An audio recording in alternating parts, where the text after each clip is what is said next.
నమస్కారం అండి. భగవద్గీతలో నేడు 11వ అధ్యాయము విశ్వరూప సందర్శన యోగమునందు 42వ శ్లోకము తాత్పర్యం వినిపిస్తున్నది మీ విజయభాస్కర్.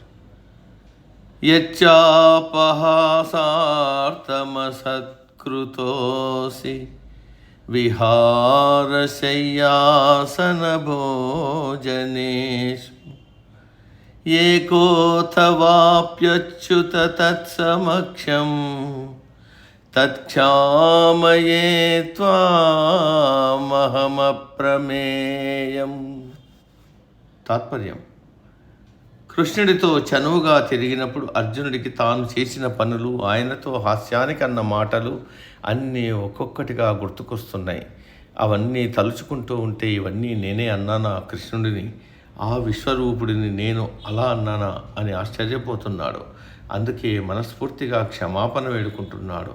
ఓ కృష్ణ, నీవు ఎవరో, నీ అసలు స్వరూపం ఏమిటో, నీ విభూతులు ఏమిటో తెలియక కేవలం అజ్ఞానంతో, తెలియనితనంతో నీవు నాకు బావవని, సకుడవు అని, నీ పట్ల నాకు ఉన్న చనువుతో పొరపాటుగా ఏమేమో అన్నాను.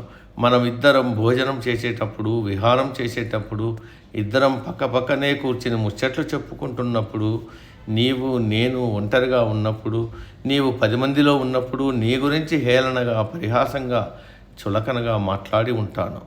అప్పుడప్పుడు నీ గురించి 10 మందిలో అవమానకరంగా కూడా మాట్లాడి ఉంటాను. ఓ కృష్ణ, అవన్నీ నేను తెలియనితనంతో, చనువుతో మాట్లాడిన మాటలే కానీ వేరు కావు. అప్పుడు నీ గురించి, నీ విభూతుల గురించి తెలియక రాని ఉంటాను. అవన్నీ నీవు పెద్ద మనసుతో క్షమించు.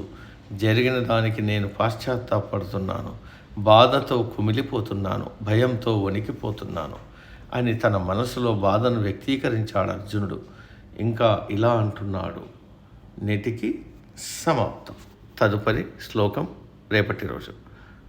సర్వే జన సుఖినో భవంతు. అందరూ బాగుండాలి, అందులో మనం ఉండాలి.